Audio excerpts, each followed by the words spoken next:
নমস্কার দর্শকবৃন্দ, প্রোডাক্ট নিউজে আপনাদের স্বাগত জানাচ্ছি। নিয়ে আসলাম আজকে ইম্পর্টেন্ট গুরুত্বপূর্ণ কয়েকটি খবর। ভিডিওটিতে আগে যাওয়ার আগে আপনাদেরকে অনুরোধ করছি ভিডিওটিকে একটি লাইক করে চ্যানেলটাকে সাবস্ক্রাইব করে দিন এবং পাশে বেল আইকনটি বাজিয়ে রাখুন। আপনাদের একটা সাবস্ক্রাইব আমাদেরকে মোটিভেশন দেয় আগামীতে ভিডিও বানানোর। তো চলুন দেখে নেওয়া যাক আজকে ইম্পর্টেন্ট খবরগুলি। সম্প্রতি প্রকাশিত এক রিপোর্ট অনুযায়ী গত 4 মাসে আসাম রাজ্যে 11,000-এরও বেশি রেশন কার্ড বাতিল করা হয়েছে। বাতিল হওয়া রেশন কার্ডগুলোর মধ্যে প্রধানত AAY অন্তোদয়া অন্ন যোজনা এবং PHH প্রায়োরিটি হাউসহোল্ড এই দুই ক্যাটাগরির কার্ড রয়েছে। রাজ্যের খাদ্য ও সরবরাহ দপ্তরের মতে যেসব পরিবার যোগ্যতার মানদণ্ড পূরণ করছিল না অথবা তথ্য ভুল বা ডুপ্লিকেট ছিল, সেই সব রেশন কার্ড চিহ্নিত করে বাতিল করা হয়েছে। All Assam non teaching employees association জানিয়েছে যে রাজ্যের স্কুল কলেজ কর্মরত 3,286 জন নন টিচিং স্টাফকে নিয়মিতকরণ করতে হবে।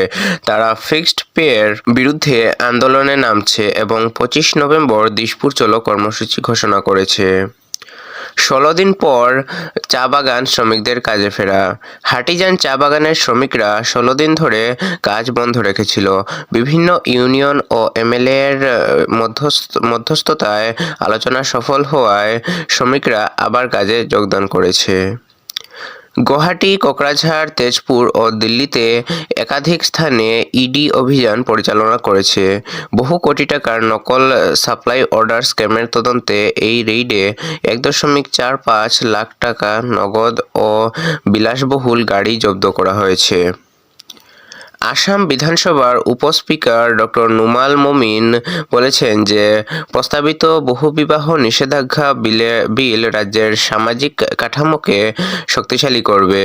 শীতকালীন অধিবেশনে এই বিলটি সবচেয়ে বেশি আলোচিত বিষয় হবে বলে ধারণা করা হচ্ছে। আমাদের বরাক নিউজের ফেসবুক পেজটাকে ফলো করে রাখুন ডেসক্রিপশনে দেওয়া লিঙ্কে গিয়ে। নগাঁওয়ের ধাবায় বেআইনি মদ ও ট্রাফিকিং। নগাঁওয়ের বড়ঘাট বাইপাসের ধাবাগুলোতে বেআইনি মদের ব্যবসা ও ট্রাফিকিং চলার অভিযোগ উঠেছে।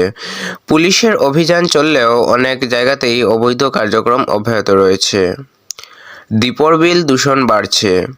রামসার সাইট দীপর বিলের জলের গুণমান দ্রুত অবনতি হচ্ছে। বিশেষজ্ঞদের মতে দূষণ এতটাই বেড়েছে যে হাতিরা পূর্ব অংশ ছেড়ে চলে যাচ্ছে, যা পরিবেশের জন্য বড় সতর্কবার্তা। বুনকার নারীদের ক্ষমতায়ন। গোলাঘাট ও জোরহাট জেলার 3,200-এরও বেশি মহিলা বুনকার এখন স্বনির্ভর উদ্যোক্তা হয়ে উঠেছেন। কেয়ার্ন